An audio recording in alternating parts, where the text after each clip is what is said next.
Hello everyone and welcome back again.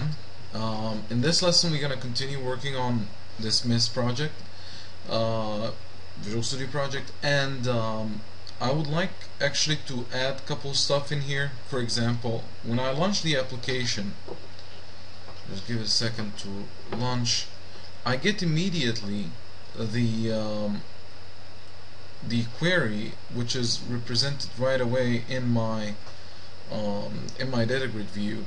Now I would love to, and it would be actually great to add some sort of like authentication, like authentication layer, if you will, or authentication step. So before any guy or any manager or anybody can actually get into the application, he has to be authenticated through a username or password. In order to add this, actually there's nothing like that in Northwind database. So I will go ahead and I will show you how to add these stuff. So basically it is easy to do it from SQL Server side. So I have to go and design. Now in my case the employee table already exists. It would be great if I had even one more separate table for the username or password. And even a reference table, which is going to be holding the, if you are an administrator, or so it's holding the user role. Now, in case if you added a table, it's easy to actually update it in there, but depends on your database how it looks like, because all the databases varies from each other. Excuse me. You could actually end up with some certain errors in the middle. In order just not to give you a lot of headaches, you could just simply like drop or delete the DMX model and then regenerate it again. This is the easiest way, or just simply go and fix the errors based on what Visual Studio tells you. But in order to add columns, let's say in this table, it's really quite straightforward. You have to first of all, I'm going to add the username, and it's going to be I'm going to copy this here and allow nulls because it's already there, so I have to like add them manually. And the password, it's gonna be as well this one. Just for instance, you can of course feel free to put whatever data type you would like to. Now I'm gonna Control S this one, so save that. Now if I go and say edit, you have the username and password. Now for example, I will go for the employee here right away, so Nancy, the username, I'll leave it Nancy for now.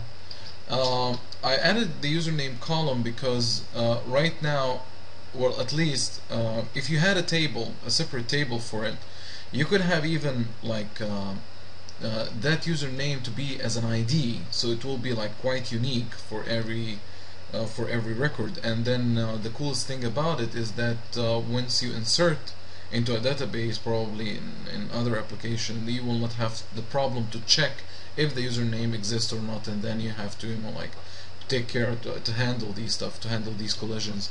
But in here I have to handle whether the username exists or not, if in case I'm trying to input to the database. But since it's enough for your seminars to project to get stuff from the database, I don't need to care about these stuff right now. So, and the password I will leave it as test for now.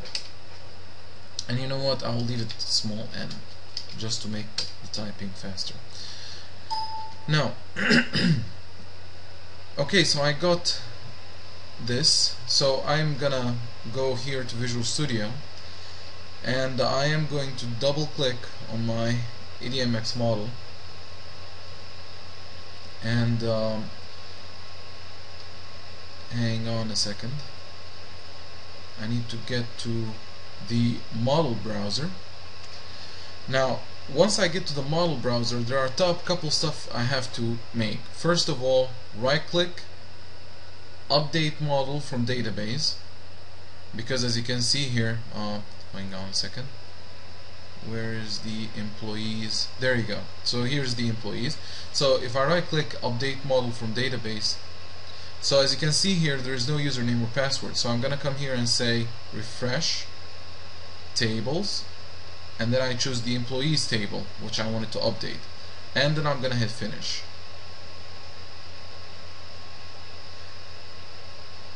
Now if I go here, you see I find the username and password. I also, just for the safety sake, I know it could be meaningless, but I usually like to do these two steps just, you know, to be sure. So employee as well, finish. Excuse me. So I have updated my model, my actual data model. So right now they are in sync with the database. Right now the only thing which is left is to make the login screen. So the problem is, when I launch the application, the first thing happens is, of course, I get the Northwind Manager. I just simply get like the query right away, and this is my main form.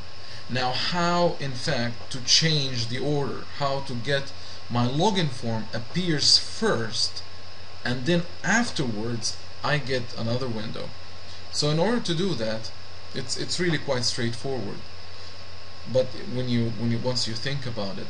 So if I go here to program.cs, as you can see here, my first thing which happens in my application, that the CLR actually creates for me like a sort of a thread in the system and registers my form based on this one. So registers that FRM main. Now if I could actually put in somebody else in here, it will be in fact appearing first. But then we have to manage how to close that first form and open the second one. So this is really quite straightforward. So I'm gonna go here in MS Project, and so this is my UI layer. I'm gonna hit add new item, or in fact new Windows form right away, and I'm gonna call this form FRM login,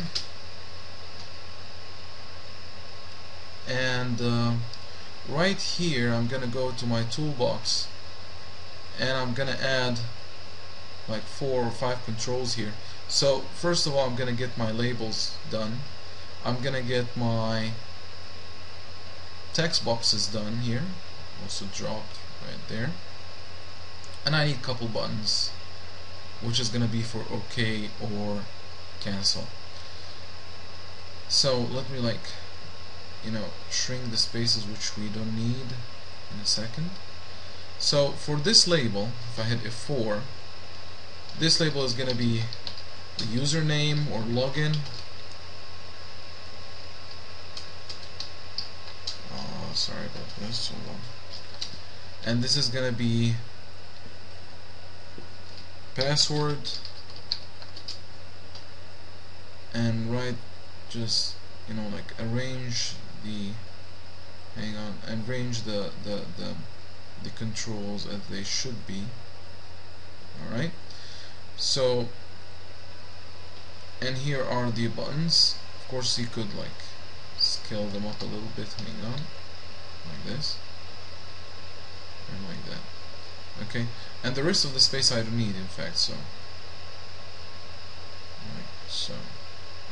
okay, and of course I hate to have a form that has a title like this, so I'm gonna just call it Northwind Manager login. So LOGN. Now, oh man, okay, let me even scale the form a little bit just to hold the whole information for me. Okay, and here's the, I accidentally double clicked, sorry about that. Oops, apparently I've done everything for some certain reason when I hit Control Z. Okay, let me pause the video here and I'll just simply not bother you with the construction. I will just simply put the controls all over again. Alright, so what you see in front of you right now, just because I haven't done a lot of stuff and I don't want you to waste your time just simply watching that I'm doing the same thing over again. So I have put here the buttons, I named them like btn OK, btn cancel, named this username text box as txt username, and the password as txt password. And now what we need to do is simple like show this form before the other one. And of course I don't want this form to be resized, so I would like go here into the border style, as far as I remember. There you go. And I'm gonna make it like fixed tool window. Okay, so it's gonna appear like this, so you're gonna have only just to close it. You cannot do anything other than just simply closing that form. Alright, now I will come over here in the program class, and then I have to make a little bit more modifications here.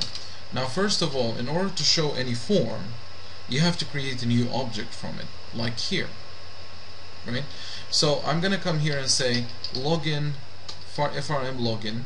I'm gonna call it frm equals to new login. In fact, sometimes I like to call it like this, and I'm trying to keep it that way, var, which is actually the same since I've covered already the implicit and explicit typing. Now excuse me. So in here I'm gonna say if frm dot dialog result. Oh, in fact I have to show here application dot run, and I'm gonna say frm. So if frm dot dialog result equals dialog result dot OK, then please do this. Okay, now let's try to understand what is exactly that mean.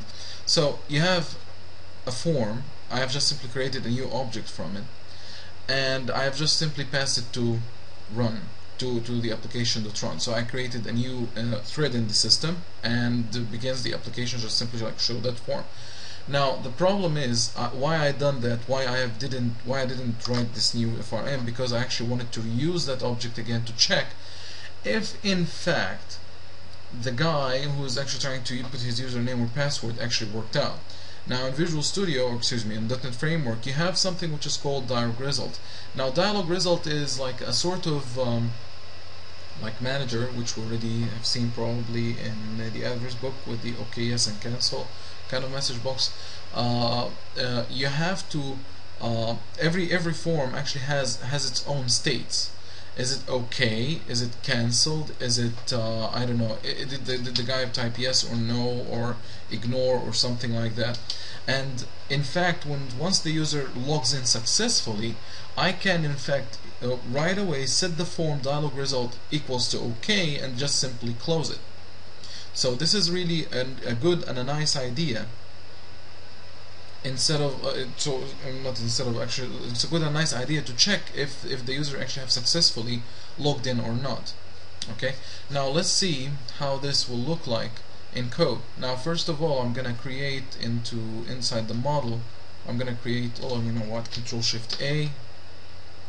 This is for adding a new item, and then I'm gonna have here emp services. So here in the employee services, which is gonna be a public one, I'm gonna have here another function which is called which returns to me an employee. Let me first hang on a second, probably I have added it into the wrong project, sorry about that. Let me just simply delete that little guy. It's here, in fact it's in the model, I believe. So emp services. Now in here I'm gonna have a public class and public static employees get authentication,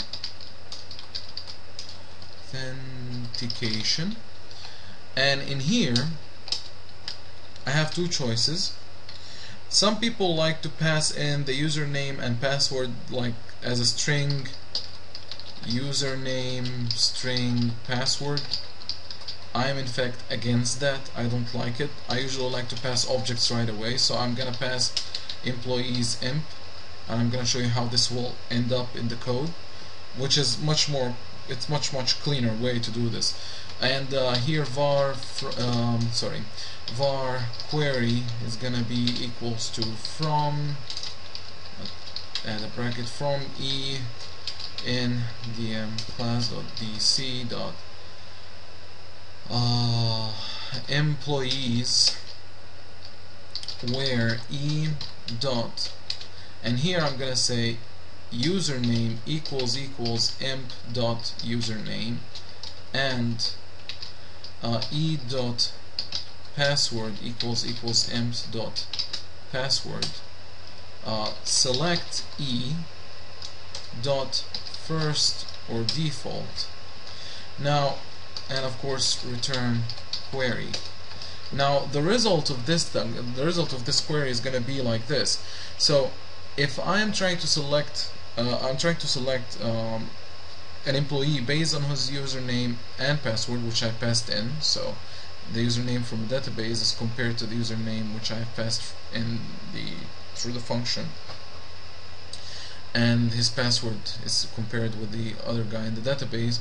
And this first or default implies that it will return the first element which sees in the database, like that matches these requirements, okay?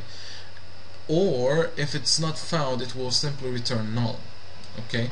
So it will just simply, if I couldn't find an employee that with that username or password, is going to be null. If he's found, then we are fine. He will return to us actually an employee object, and then we can say we are fine. We can go forward and show the other form.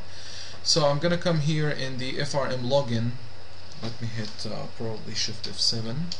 Now, if I'm gonna hit OK, let me first, I like to organize my tab index, because I usually, well, it's a little bit, you know, it's a habit when I go in such forms. I usually hit the tab in order to move to the second control, and tab index is gonna be here 0, 1, 2, and this is gonna be 3. Okay, fine. So 0, 1, 2, and 3. I'll come here and double click on OK, and I will say I will construct a new employee object. So var emp equals to new, and first of all I have to add him in the using here, so new model. I'm gonna say new employees object, and I'm gonna grab the text from the username dot text, assign it to the username from the text box, assign it to the username in the employee object username property, and password equals to txt password dot text, and in here I'm gonna just say if get emp services dot get authentication doesn't equal to null. So if it is actually not null, then I'm gonna just say message, not message box, in fact, then I'm gonna just say this dot dialog result equals dialog, equals to system dialog result dot okay. So I'm saying that this form state right now is actually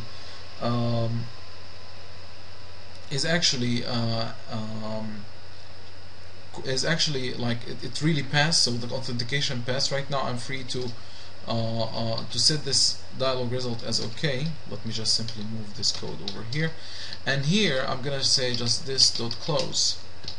So once I finish, I just simply close the form, and that's it. Now, why the error here? Oh, sorry. Yes, I have to. I forgot to pass the employee. So there you go. Else, I just simply. In fact, I don't need even the brackets. So I'm gonna just say message box dot show. And I have several constructors here. First of all, the text, so username or password is incorrect, and the caption is gonna be, of course, North hold on a second, why I have a strange quotes behavior. North Wind Manager and comma.